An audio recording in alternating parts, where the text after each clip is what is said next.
आज सुबह मैं उठा और उठते ही सबसे पहले मार्केट में गया और मार्केट में जाके मैंने अपना घर बेच दिया। आप लोग बोलोगे अनंत तूने ऐसा क्यों किया? मैंने ऐसा इसलिए किया क्योंकि कल रात में सोने से पहले मैंने इंस्टाग्राम की कुछ रील्स देख ली थी। मिलियंस ऑफ व्यूज थे उस रील्स पे और उसमें बताया गया था 30 सेकंड में कैसे घर में बाय करके रहने से बेटर होता है रेंट करना और मैं करोड़ों एक्स्ट्रा कमा सकता था अगर मैं रेंट पे रहता तो। मैंने तो ये गलती कर ली, पर आज का ये वीडियो पूरा देखे बिना आप ये गलती मत करिएगा।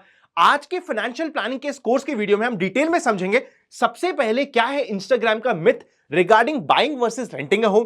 सेकंड, हम उस मिथ को ब्रेक करेंगे। थर्ड, हम प्रॉपर्ली कैलकुलेट करेंगे with logical reasoning and logical pointers कि कब और किस तरीके से आपको घर बाय करना प्लान करना होता है और किन किन लोगों के लिए एक्चुअली घर बाय करना सही डिसीजन नहीं है और उन्हें रेंट पे रहना चाहिए। इस चीज को प्रॉपर्ली कैलकुलेट करेंगे। बहुत ही लॉजिकल वीडियो होने वाला है। जो कन्वेंशनल वीडियोस आपने इंस्टाग्राम पे या फिर यूट्यूब पे देखे होंगे उनसे काफी अगेंस्ट होगा, काफी अलग बात करूंगा क्योंकि हम लोग personally as a family property में इन्वेस्ट कर रहे हैं पिछले 25 सालों से भी ज्यादा से, और मेरे पर्सनल एक्सपीरियंस के थ्रू मैं आपको ले जाने की कोशिश करूंगा क्या क्या पॉइंट्स का आप ध्यान रख सकते हो। Let's go.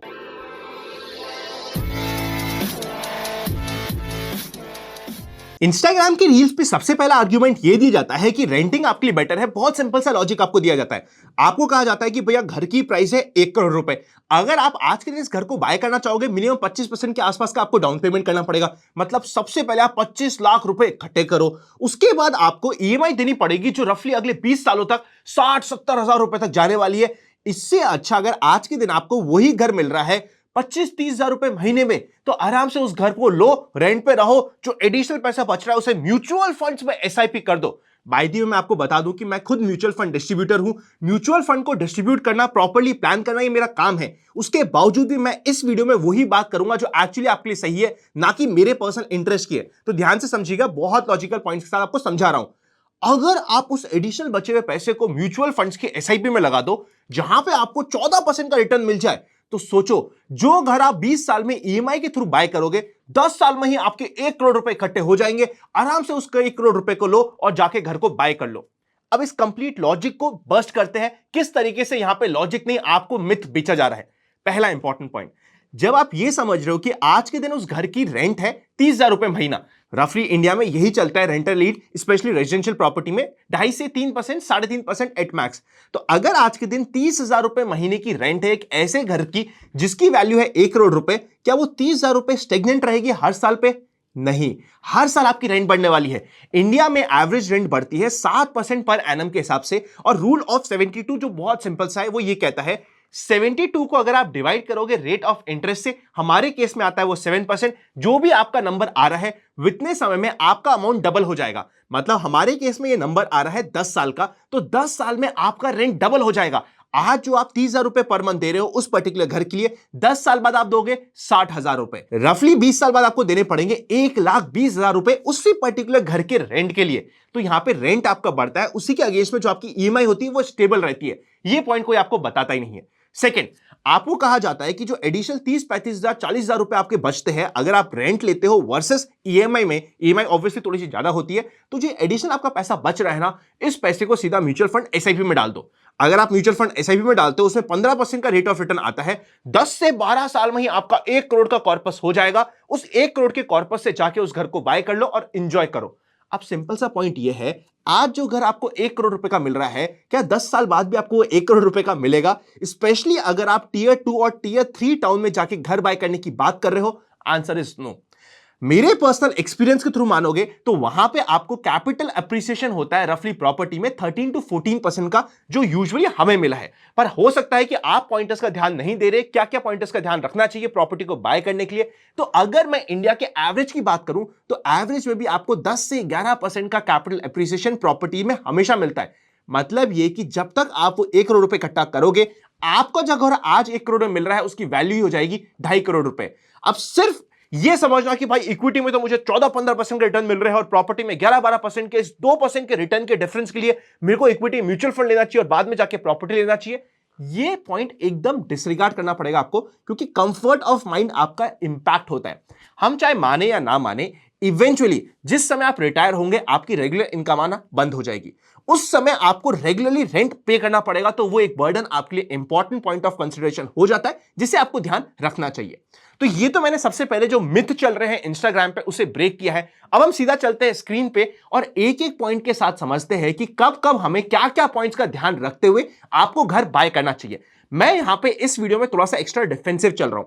एक्स्ट्रा डिफेंसिव इसलिए चल रहा हूं क्योंकि आप में से कुछ लोग हो सकते हैं जो ऑलरेडी एग्रेसिव हो। अगर मैंने कुछ एग्रेसिव फिगर बना लिए तो ऐसा ना हो कि आपकी फाइनेंशियल प्लानिंग थोड़ी सी डिस्टर्ब हो जाए और आप फंस जाओ। इसलिए मैं थोड़े से डिफेंसिव फिगर लेते हुए आपको बता रहा हूं कि अगर ये क्राइटेरिया आप हिट कर रहे हो तब जाके आप अगर घर बाय कर लो, तब तो आपको बिल्कुल टेंशन लेने की जरूरत ही नहीं होती। चलिए चलते स्क्रीन पर चेकआउट करते हैं।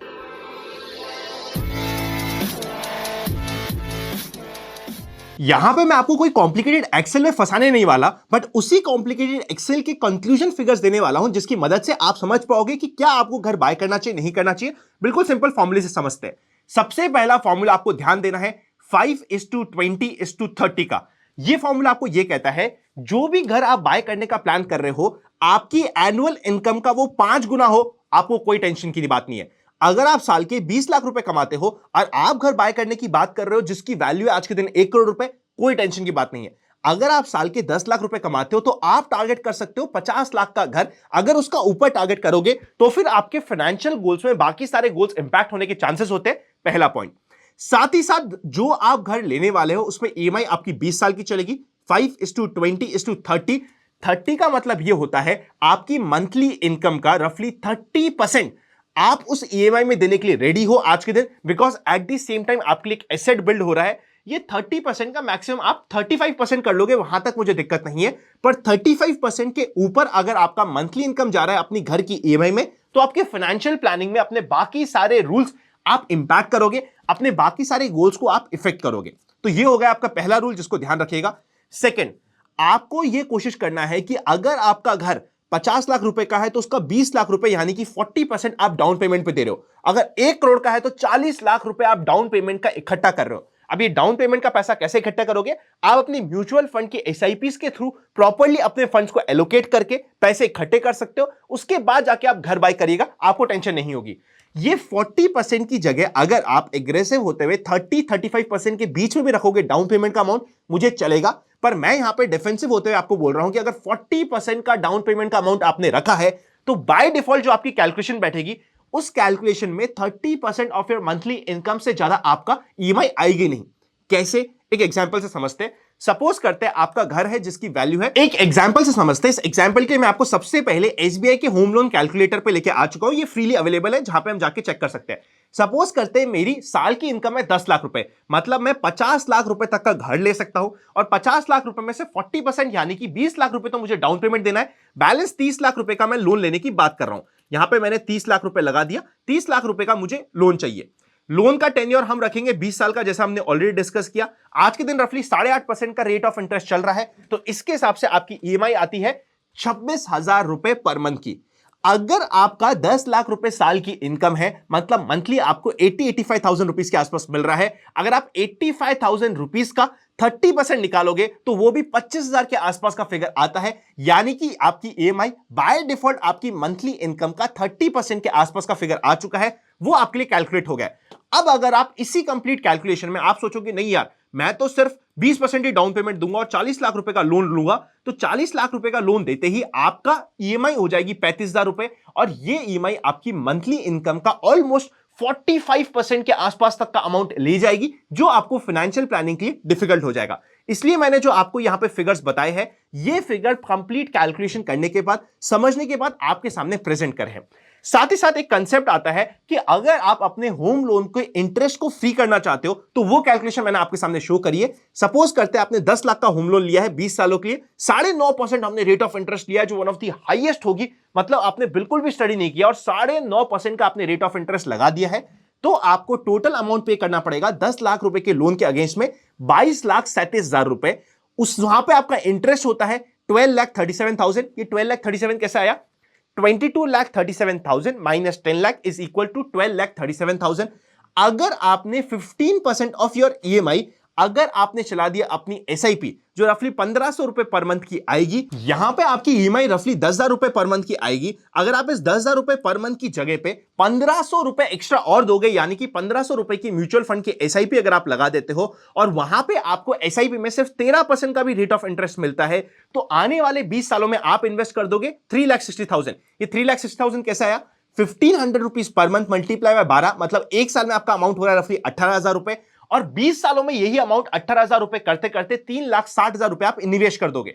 इसकी वैल्यू आपकी पहुंच जाएगी 17,18,000 रुपीज के आसपास की, अगर आपका 13% से ग्रो कर रहा है। इससे अगर आपने अपना कैपिटल जो कि रफली 3,60,000 है इसे हटा दिया तो 13,58,000 रुपीज का आपका टोटल प्रॉफिट हो जाएगा, जो आपके इंटरेस्ट के पोर्शन को, जो यहां पे आपका इंटरेस्ट का पोर्शन है, इसे प्रॉपर्ली टेक केयर कर चुका होगा, आपका होम लोन इंटरेस्ट फ्री हो जाएगा।